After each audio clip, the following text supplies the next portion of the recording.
Hello and welcome to this last video of this chapter where we'll be talking about Gaussian blur. The main reason Gaussian blur has its own video is to emphasize its role in backgrounds. Since a lot of this course is about cutting corners in ways that still make things look good, this technique deserves standing out in it. It's a great way to avoid spending time on details, correct mistakes, and make elements of panels and illustrations stand out. It's as important to know how to use it as it is to know when to use it. Should you blur it? How much should you blur it? How? Etc. I've got this example here from the last video. I've put the version with the effects and adjustment over the version with the colors, only for comparison. As you can see, the version with effects is blurred out in the far background and in the foreground. As an example, in this particular picture, I might have wanted to emphasize this area of the drawing, the door, the lamp, some character that might be standing here, etc. While you might just want to draw the entire background with the same amount of detail, if for some reason you don't have the time, you can always focus on the sharp area first and foremost and leave the rest with less resolution. Then flatten the image at the end and blur out planes that aren't in the focus area, like in this case, background and foreground. Not always the best idea, but one that will generally trick the eye into seeing more detail than there really is. When you're creating a background, it's important to think about what the focus is going to be, which areas you should be spending time on, which areas you can just approximate to later hide, blur, or obfuscate.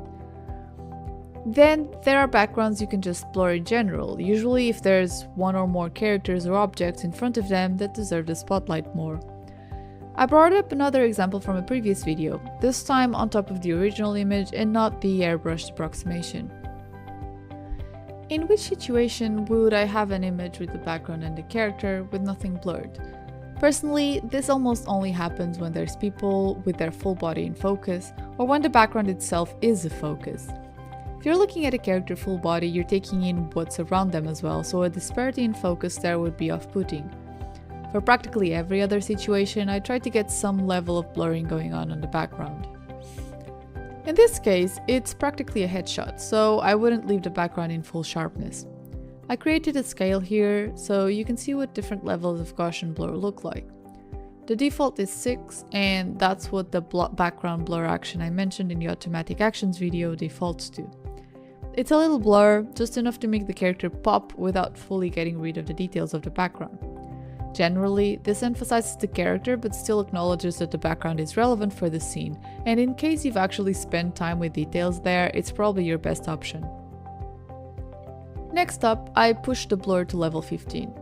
This is sort of an in-between level where it becomes very obvious that the emphasis is on the character and exclusively on the character. This is good for more intense scenes or illustrations where you want to show that things around are almost blocked out or overshadowed by the focus of what's on the foreground.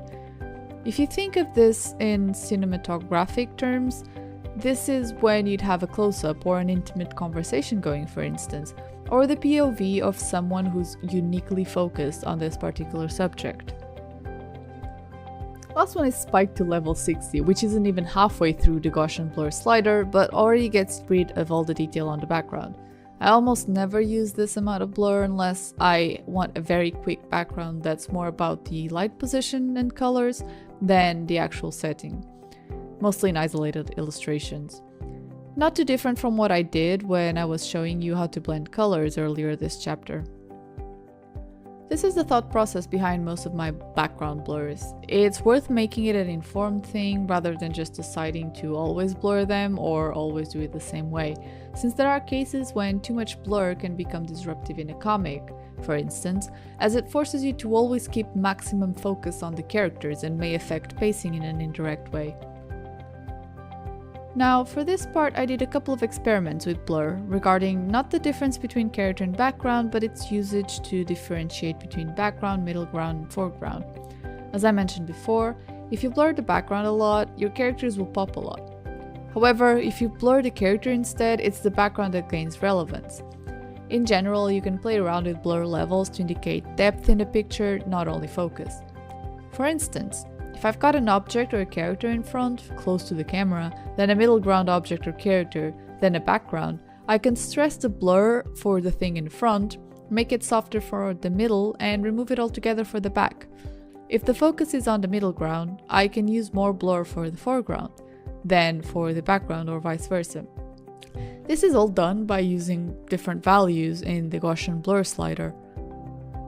As you can see, blur isn't just about hiding mistakes or making a character stand out. If you're careful with it, and if your art style is leaning on the cinematographic, or if you're interested in making it such, blurring elements of the picture can help you pace and set the mood for scenes better, especially in comics.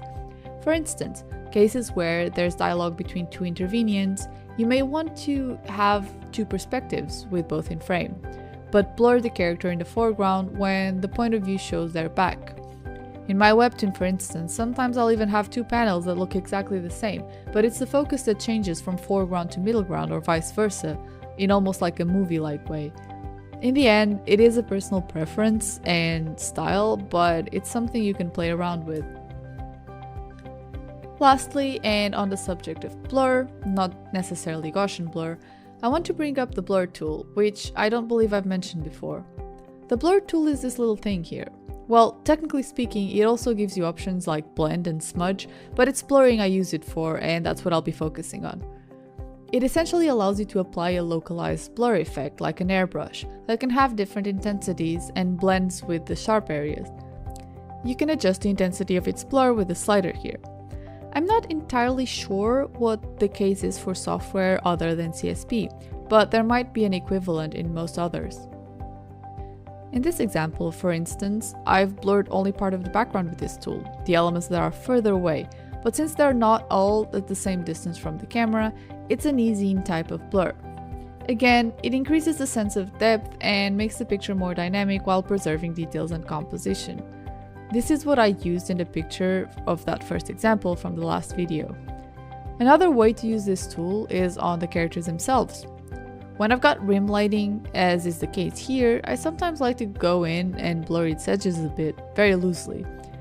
Even without rim light, I do this sometimes for elements like hair or backpacks, or in general elements that aren't strictly at the same level as the character's face. You do need to make sure that whatever is in the background of that is also blurred, possibly more, so that the sense of depth is preserved. But it does add a more like 3D feel to it. To sum this up, the main rule here is not to use blur effects mindlessly. Think of it in terms of levels of focus. The areas in focus should be clear, then you're free to blur things more as they move further away from it. The more you blur, the more in focus your target becomes. And that's pretty much all I have to say on this matter. We'll look at some other ways to play with backgrounds in the composition chapter.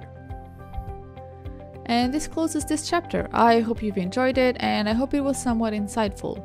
See you in the next one.